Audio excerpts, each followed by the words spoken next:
Ladies and gentlemen, welcome back to another edition of Sitting Courtside, another episode, another week, episode 47. We are here. We are Woo! back. Like always, my name is Dante. It's your boy Jerry freaking D.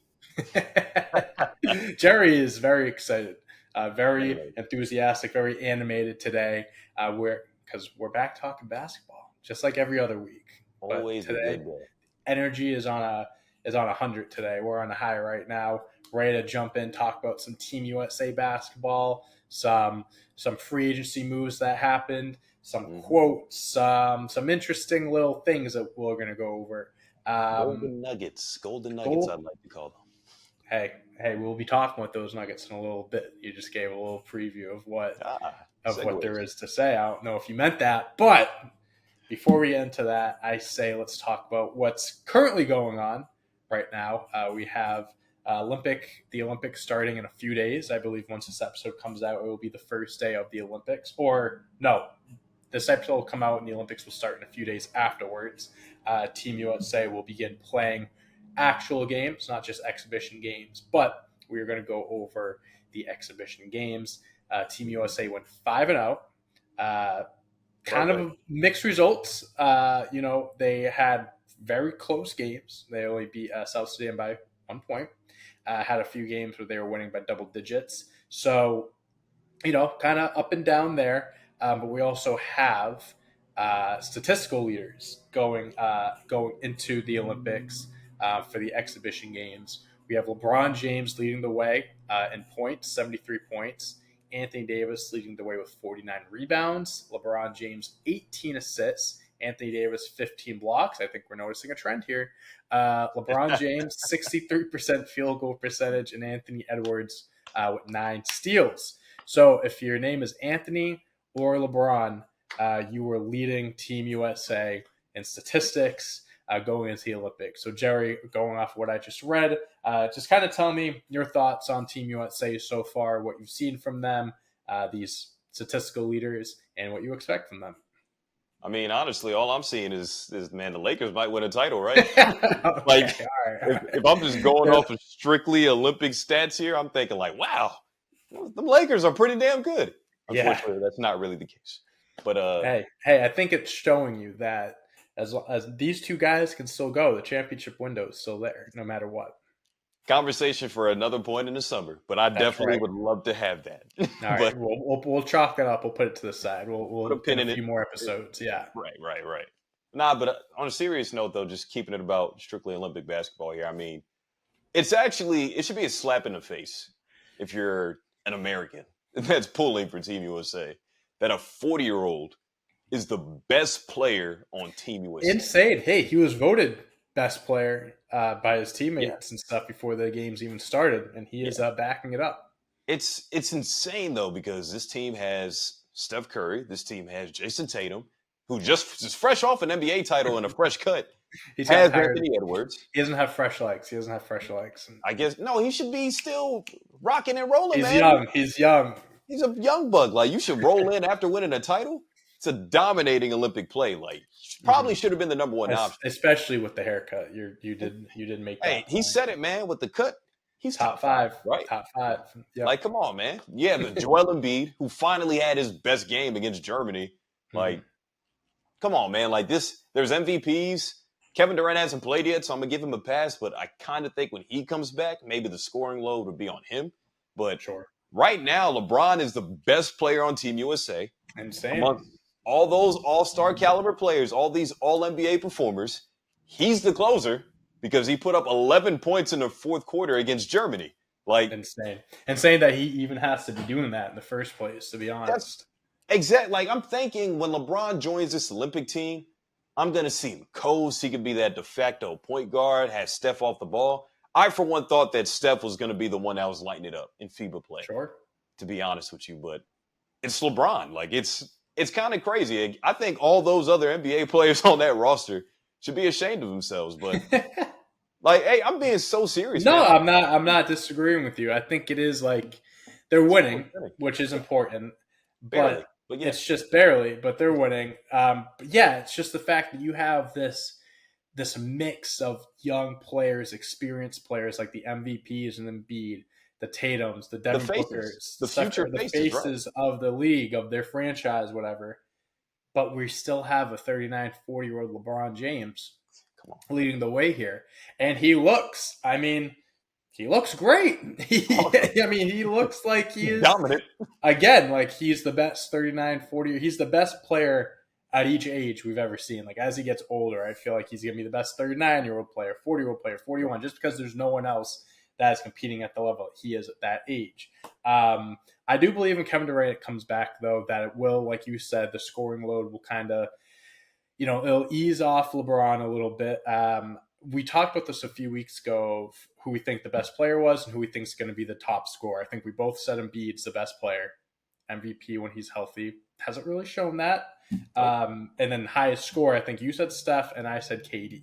So, I think the results of these games, USA is definitely, I mean, again, even without him, the talent on the team is insane, but you can tell that without Kevin Durant, it's not a sure thing that they could win gold, which is, again, like they should be able to get the job done without him. But from what we've seen these exhibition games, I mean, only beating Germany by 4, South Sudan by 1, Australia by 6, Canada was 14, but they've had more close games than blowouts, right?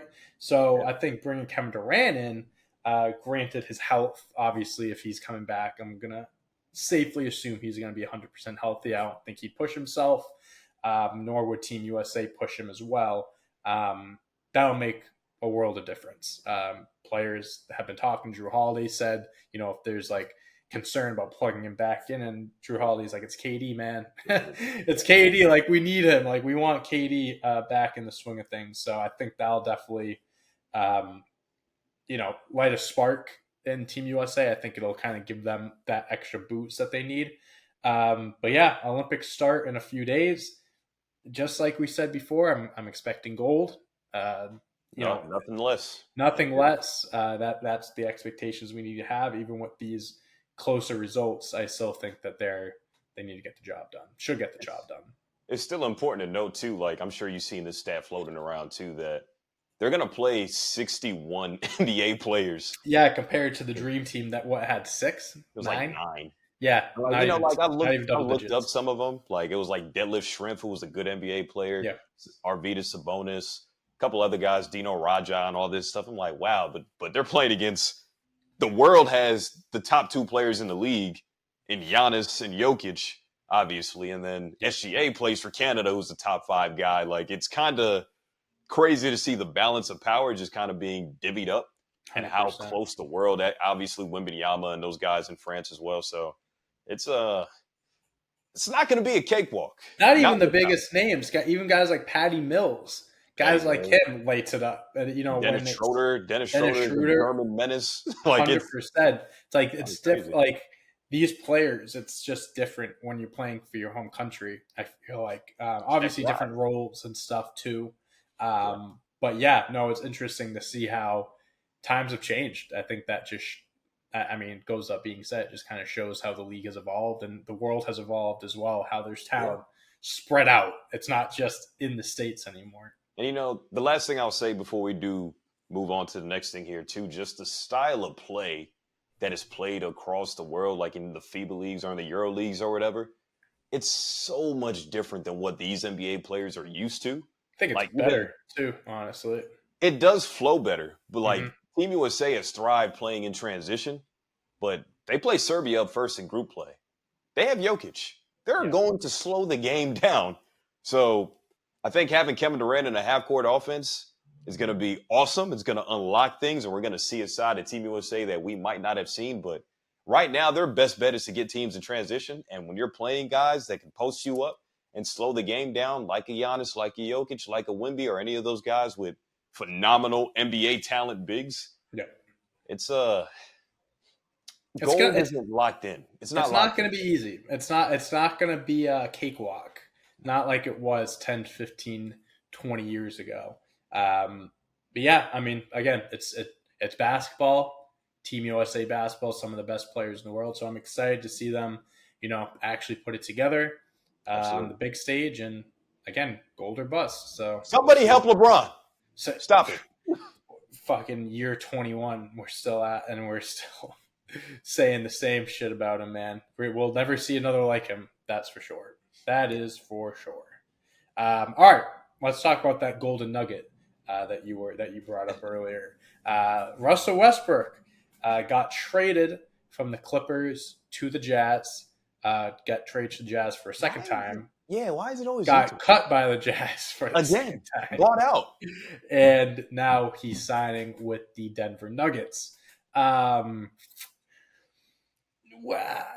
I mean, I know this. I'm kind of like, I'm trying to think of like, I don't think it's a bad move, right?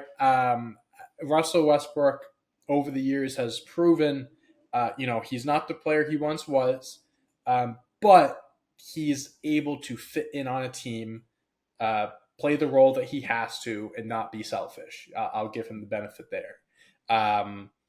Going to a team like Denver, obviously won the championship back in 2022 or 2023, excuse me.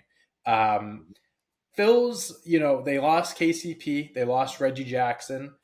They may have, maybe there's some other guys I'm missing, but those are the two notable names, especially at that guard position, that they lost this offseason. Now Russell Westbrook comes in.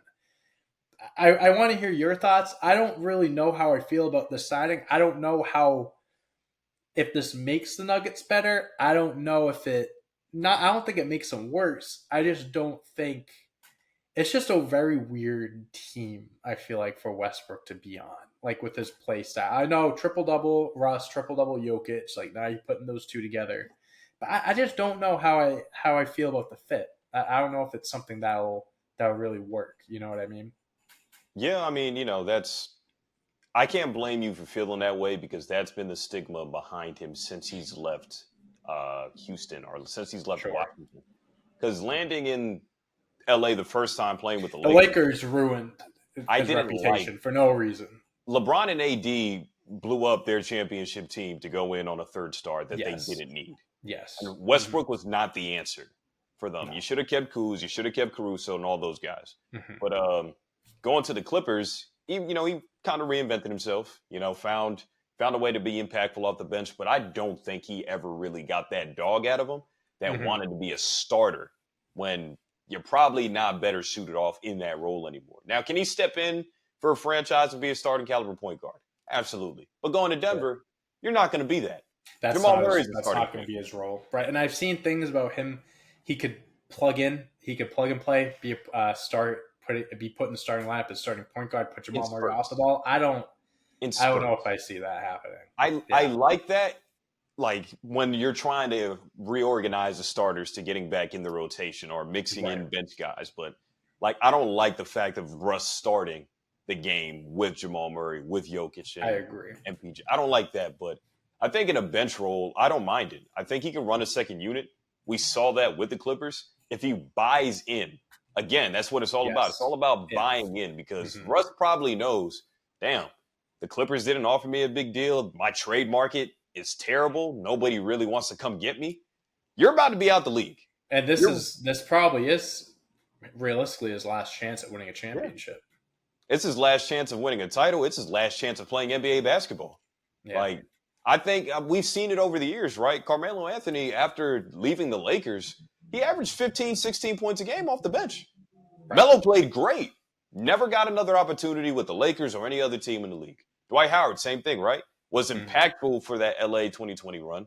Leaves there, goes to Philly as an okay backup, but still serviceable player, enough to where he could have been on some team's bench somewhere. You can't tell me he couldn't.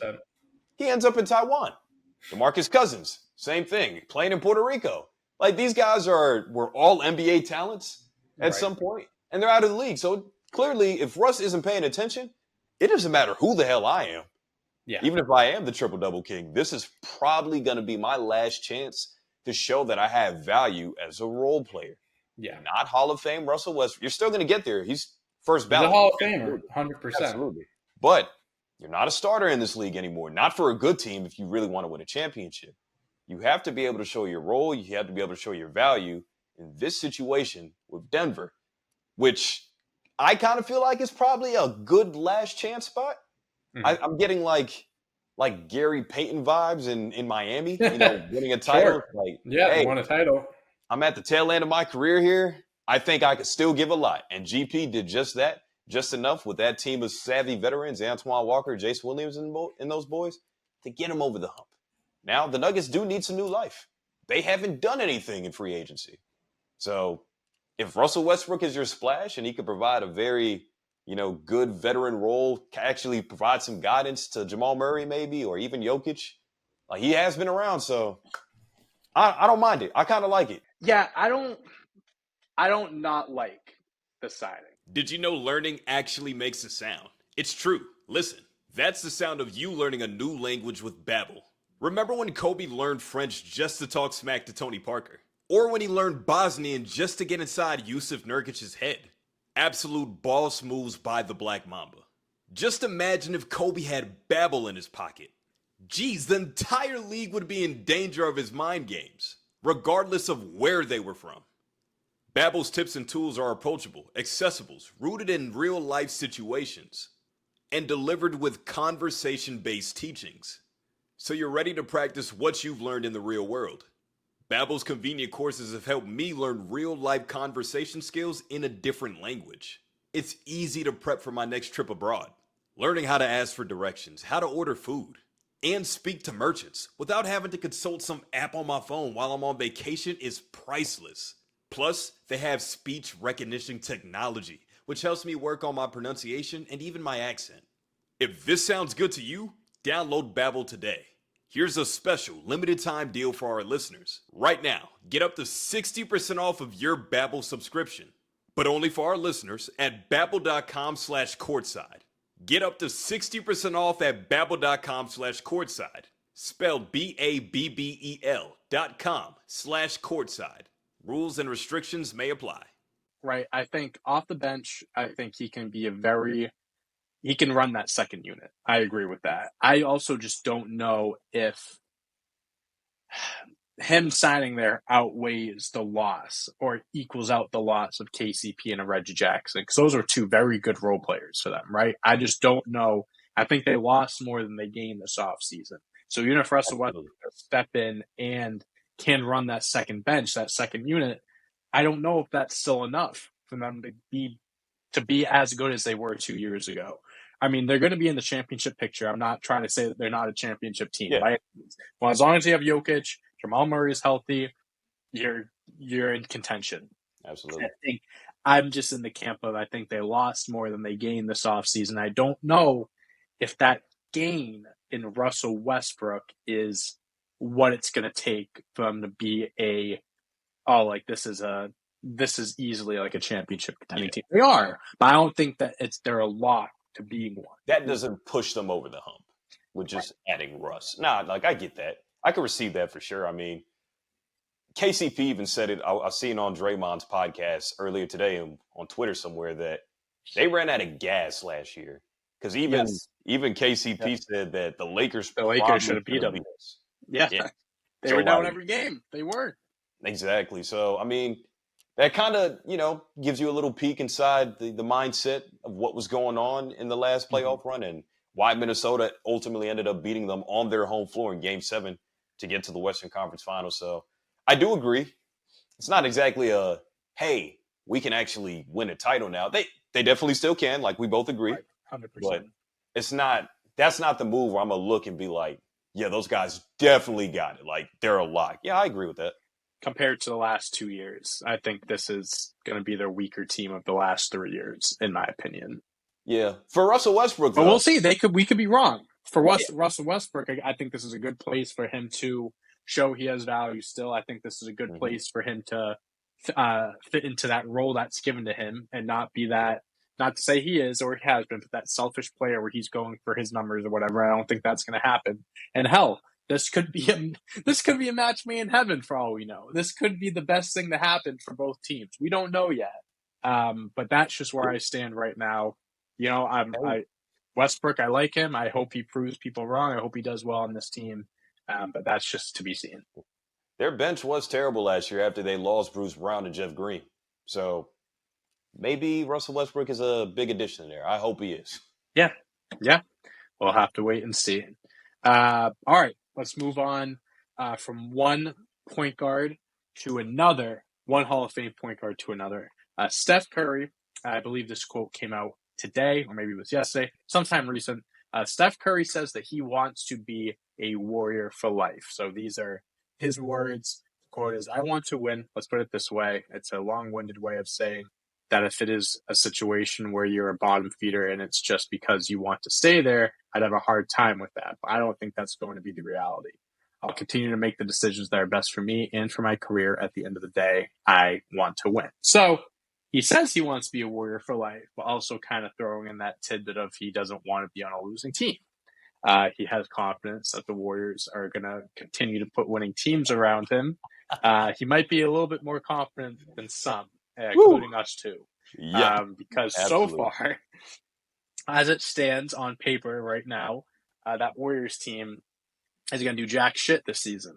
There's still some off season left. Lauri Markkanen is still available. There might be a Lauri few Markkanen on guys that bust. at this point, I was going to say there might be a few other guys, but at this point, I think Lauri Markkanen is the guy that they have to go after. Don't want to, go in circles. Last week we talked about, what the Warriors would have to give up. They should be giving up pods and all that stuff for Lauri, but that's, we That's talked about that last week. I respect Steph Curry, and I think Absolutely. he's saying the right things here because he clearly does. He wants to be one of those guys like the Duncans, the Kobe's, Who wouldn't? who wouldn't, right? You stay with the franchise that drafted you through all the ups and downs, winning multiple championships. You retire the same place that you got drafted by. That is a storybook ending to a Hall of Fame career that players would dream of having. But the reality is the NBA is a fast-moving business, and the NBA is all about, you want as much as you want to stay with the franchise, one franchise your whole career, you got to think about your legacy, and you got to think of where you're going to stay, where you're going to stand when your career is all said and done. Steph Curry has a very good chance. Everyone has their opinion of where Steph Curry is all time. I think he is borderline, right in that top 10 area just because of how much he's revolutionized the game, his shooting, 4-time champ, unanimous MVP, all this and that, right? But how much higher can you go if he stays in Golden State and continues to, not make the playoffs or lose in the first round? I'm not saying it's going to bring him down, but it's not going to bring him up. Now, if Golden State is showing that they're not giving Steph what he needs to win, there's a world. I don't think it's a super small percent chance that he goes somewhere else and he focuses on his legacy and trying to win at least another championship and continues to climb the ranks. That's what I think. Do I think that it's more likely that he stays in Golden State and retires with them? Absolutely. But I don't think it's impossible. I don't think it's 100% chance that he stays. Yeah, nah. If winning is all that matters, I don't think Golden State's going to be the best place to give you that. Now, I do agree with you. Let me start out by saying that I think he does finish his career a Warrior. Like, hell, I think he should to some degree. I mean, it would be nice, the star of this generation, of our generation, doing that. You don't see it at all anymore. So as great as all these players in today's game are, we can't look at them and say that they're going to spend their entire career there. Like right. Joel Embiid's in Philadelphia. He's now playing with another bona fide star because he's already played with Ben Simmons, James Harden, and now you're getting PG. It's kind of like, if that doesn't work out, are you leaving? Like that question in our head, right? Like you don't really know what to expect. So Steph has obviously been there, done that. He's been on bad teams when the Warriors first started out. Got really good, was the face of alongside LeBron in the 2010s, winning championships. Yep. And we've seen the bad again with what happened after 2019. 2021's an afterthought. Missed the full season, all this and that, yeah. Gets back, wins the title in 2022. But now I look at the Warriors like, yeah, you're a playing team. Like with that roster as currently constructed, with no Lauri Markkanen on it, we're looking at Steph, Buddy Hield, Kuminga, Draymond. Like that's year 4. It's a roster. It's not bad. It's not terrible, but like we're talking about like, we've seen the bad, right? And I'm not saying the Warriors are bad per se. They can still be a solid team. They can still be a solid team, but this isn't 5 years ago where it's like, okay, you have that bad season or two, but you still have all this time left with Steph. And we've talked about Steph I'm not saying he is declining or anything. I think he's a player that, health considering, he can still be very effective Till over the next 45. 5 years, 100%. Yeah. But at the end of the day, too, having these bad years is a little different than what it was even 5 years ago, because now someone like Steph might be a little bit more impatient. He knows, I even agree. though we're saying that, there still is that he is 35, 36 years old. I don't want to be that guy, because it's like I feel like people are saying the same thing about LeBron. And look at him now, leading Team USA in scoring. Yeah. But that is, something to consider. It's a lot different than it was a few years ago. Even though the clock might not be ticking, it might not be, his career still has a few years left, whatever. But at the same time, like, he's not on the good side. Like, He's on the he's wrong getting side of closer 30. to retirement. He's getting closer to retirement, whatever way you want I to look get at it. it. So Absolutely. Like, I get it 100%. If I'm Steph, and like I said, if I'm really prioritizing winning, I'm leaving. And personally, this is just, maybe just a little educated guess, maybe a little bit of an observation from my part. But seeing how bromancy we're seeing LeBron and Steph kind of go along, if LeBron plays another 3 to 4 seasons, whenever that Golden State contract with Steph runs out, I could see a realistic angle where these two do decide to team up for one twilight year hoorah to try to figure something out. Now, I don't know if that's going to be in Los Angeles. I don't know if that's going to be in Golden State, or hell, like maybe, I don't know, New York. I don't know. I'm just throwing teams out there. But if Steph did have to leave Golden State, he's going to want to go somewhere where he knows the ancillary pieces are going to be, pretty right. damn good. And Steph even, only has 2 years left on his contract, so this year and next year, being an I unrestricted free agent. I don't know how long LeBron wants to play. I think he really wants to be a factor in getting that team in Vegas, which is why I can't Yeah. see him playing past like 2027. But playing with Hey, Steph Curry, it's that could have lined up that last Twilight year, maybe. Yeah, I mean, listen, if Steph leaves, it's after this contract. I was gonna say I'll give him 2 years. That was before I saw the details of the contract. This year, I think they'll give it a shot. Maybe they make moves, maybe they don't. Then next year comes around, if it's a little bit of the same, and they go into the off season with another losing team, losing record, missing the playoffs or whatever, I think it's going to be a lot closer than we think of the chance of him leaving. Or, like you said, maybe someone else like LeBron comes. I think it's more likely Steph leaves than yeah, me LeBron too. joining I him. agree. But again, who knows? Who knows in 2 years Hey, from now? in my head right now, it's 60-40. 60 that he stays, 40% that he leaves. But I have to see what's done. Like after this offseason is officially over, if they get Laurie, if they get somebody else, I don't know who else is on the radar. But if we roll into the season, it's 50-50 depending on how the season goes in 2024-25. 100%. So, Next year could be the season of Steph Curry and wondering what his next decision is going to be. Mike Dunleavy, All eyes could be I on hope him. you're ready, buddy. It's got to get something. Yeah, no kidding. Yeah, I'd be shitting my pants if I was him. But yeah, so we'll see what happens. Just something to kind of, we're speculating, of course, but something to keep your eye on. 2 years left on his deal. Hey, NBA moves fast. It's a you business, so we'll see. another closing thought before we dip. I think it's important to remember that there's a lot of stars that never thought they'd be somewhere else. We mentioned this, I think, in last week's pod, Yeah, where a Tony Parker ends up in Charlotte, a Pat Ewing ends up in Orlando or whatever, yeah. But it makes it a little more realistic when a guy that you basically grew up with in Klay Thompson is putting on Dallas Blue. you know, I'm glad you brought that up. I think Klay Thompson leaving definitely adds to the chances of Steph leaving go up because of that. If somehow Klay stayed, they re-signed him, I think there's a much stronger you're locked in. chance of them staying there 100%. But Yes. Klay leaving could be the first domino to fall. That But hurts, again, man. That hurts. it does. You lose your splash brother, your brother from another mother. Oof. And Good luck. hey, we'll Good see what freaking happens luck. over in Golden State. They might have some stuff to be thinking about, to be worrying about.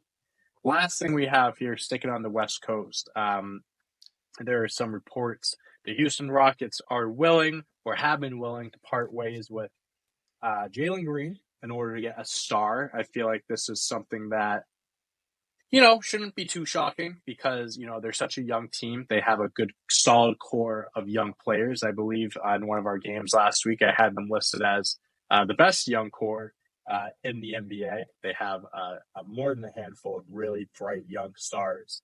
Jalen Green, they have been. Let me read this quote. So I'm not paraphrasing. The Rockets try to trade Green to the Brooklyn Nets for Mikal Bridges. Obviously, he was traded to the New York Knicks. Houston was also open to moving Green for Phoenix Suns superstar Kevin Durant, Miami Heat All-Star Jimmy Butler, and Paul George when he was on the Los Angeles Clippers. So, again, I feel like these are all things. Like the Kevin Durant one, I feel like that rumor kind of jump-started around draft time and stuff like that. The Rockets getting, I believe it was the Rockets. Was it the Rockets that got the Phoenix pick? Yeah. The Rockets got the Phoenix pick, so it's like, hey, you give us Durant, we got this young guy, we can give you your pick back, whatever how that would work, to kind of put themselves, a little bit, make it a trade a little bit more enticing if you get a guy like Kevin Durant. Jimmy Butler, there's been reports about, whether he's going to stay in Miami, he's going to get traded. Pat Riley said some stuff, Jimmy Butler said some stuff, whatever. Paul George obviously in Philly now, so that's off the table.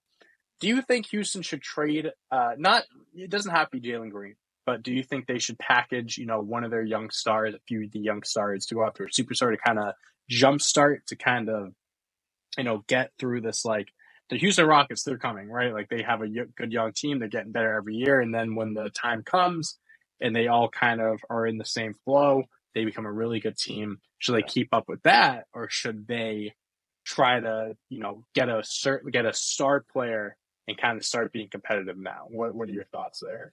I'm gonna say stay pat, man. I really don't I like. agree. Yeah, like you know how I feel. I don't like the idea of star chasing, especially when it's kind of pointless. It's not like you guys don't have a future to where you could be a top 5 team in the You're West. not desperate. You're not Yeah, desperate to make that move. Also, all the guys I mentioned are like 34, 35 or older. Like Paul George, again, off the table, but Jimmy Butler's up there, mid-30s. Kevin Durant's 35, 36. So, like, I think if it was like a guy that was in his late 20s, I would say, maybe that makes a little bit more yeah, sense. But these guys, exactly. I don't know. That's my problem. Like, I don't think there's any pressure for the Houston Rockets to win right now. Like, No, it's more no. so, develop things. Look at what OKC did. That is the model of how Look at franchises should build their and the team. Celtics, And the too, Celtics. and just even if it's just Jalen and Jason, just those two guys. Like Yeah, there have been multiple opportunities where they could have traded one of them for a star or for whatever, but they decided to stay courts, and exactly. it doesn't always work out, maybe, but it's not. I think the You got to Rocket. think I agree with you. They're in the away. similar position. They have a bunch of guys around the same age that are like the contracts are going to line up. That like their primes are going to line up. Where it's like, do you want to sacrifice what could be 5 to 10 years of success for Yeah. a handful of good years with Kevin Durant? Kevin Durant, I believe, and I believe deep down in my heart that he is the best, the most gifted offensive player that this league has ever seen. I genuinely believe that. But at 35, 36 years old, is he going to be able to be like, oh, Kevin Durant's on the Rockets now?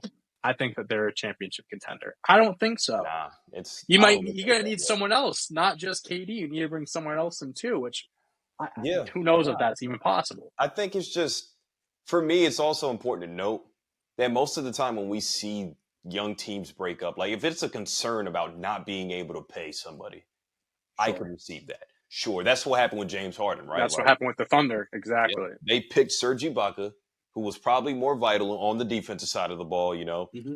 We need that shot blocking forward who could also hit threes. We're gonna stick with Serge to put alongside KD and Russ. We gotta let James Harden go. If that's the situation, okay, I get it. But if it's not that, or a possible, ego trip, like Jalen Green's probably the one guy that we look at that could have that. Oh, why is Şengün getting the ball more than me?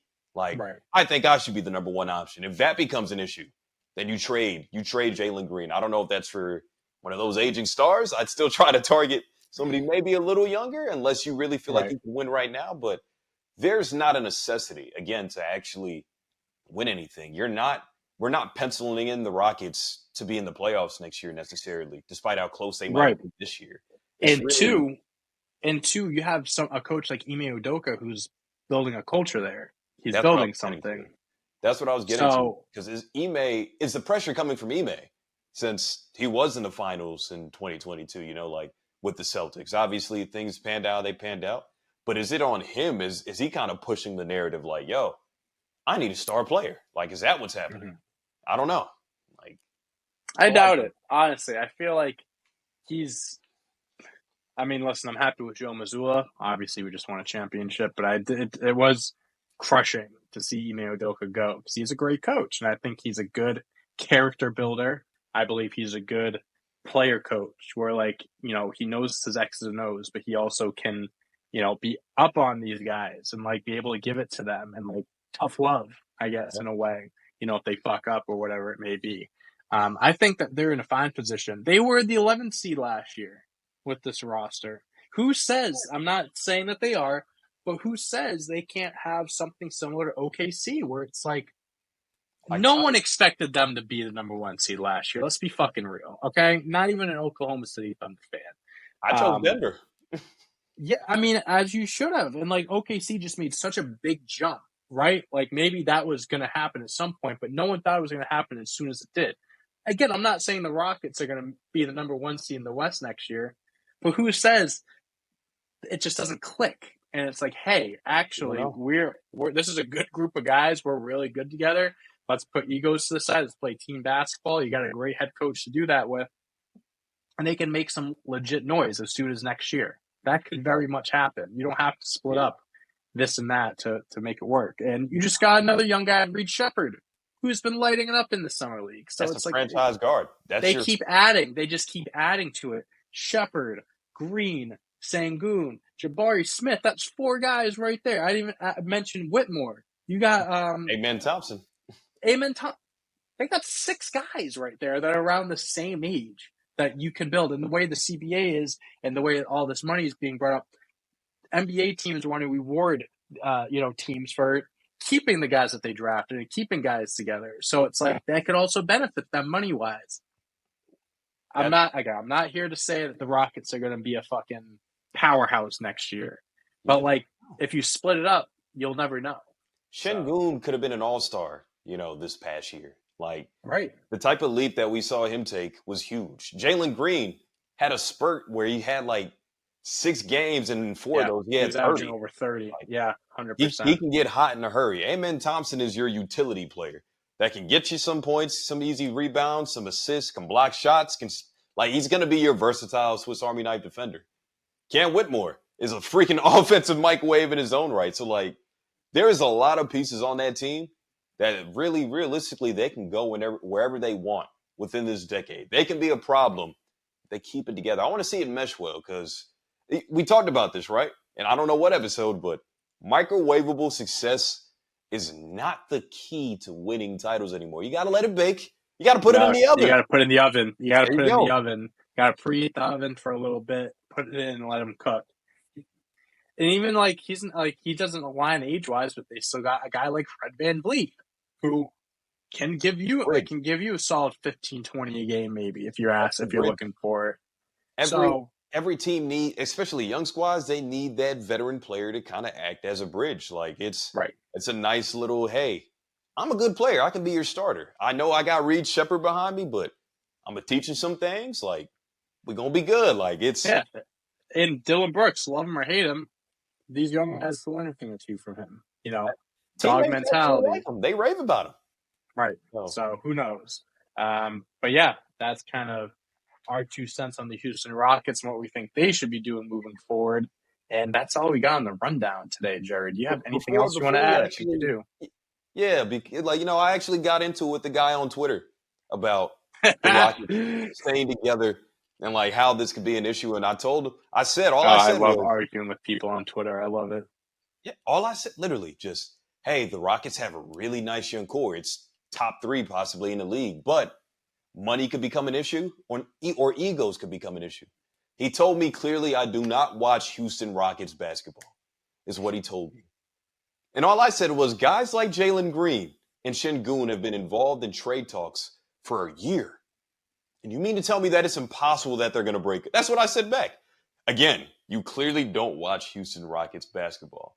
So how about you shut the fuck up? Listen to Woj reports. Listen to Shams. Listen to any of those other guys that put stuff like this out, which we just read to you. And why things like this are a possibility. Because motherfuckers want to win. They Just a do. little bit. That's what it's all about, baby. It's all about winning. Oh, that's funny. I love arguing with people on Twitter. It's one of my favorite things to do. Keyboard warriors, we like to call them. Jerry, keyboard warriors. Turn on the camera. Come talk to me. Yeah. Hop on the podcast. Hop on sitting courtside. But yeah, that's all we got. Jerry, do you have any other Twitter fights you want to talk about that you've been into the last week? Nah, no more Twitter beefs, man. Just shout out to Team USA. Shout out to Bron, man. First time a basketball player for the men's team has been announced as the flag bearer. So yeah, that's pretty salute cool. Bron. Go put on for the Absolutely. country, the best Olympian that we got, baby. Put on for the country and bring back gold. Bring back gold. Represent the states well. Yeah, I think I was going to say shout out Team USA. Good luck in the Olympics. Shout out everyone going to the Olympics, all the U.S. athletes. Go golf. Female flag bearer. Congrats. Oh, is that so? Did not know that either. Wow, that's awesome. Well, good luck to everyone. Hopefully we bring back, it's gold or bust, no matter what sport it is for the U.S. So bring back as many gold medals as we can. And until next week's episode, this is episode 48 of Sitting Courtside. If you are on YouTube, please make sure to like and subscribe, put in the comments, whatever you feel like. Whatever we talked about, you have your thoughts, your opinions, put in the comments. Let's have a war. Jerry will go back and forth with you just like he does with people on Twitter. Check out all the other content here as well, long-form content in our shorts, our gamified content. If you're an audio-only listener, make sure to give us a 5-star rating, review, all that good stuff. Follow us on Twitter, Instagram, and TikTok for more gamified content, all that good stuff. Until next week's episode, peace.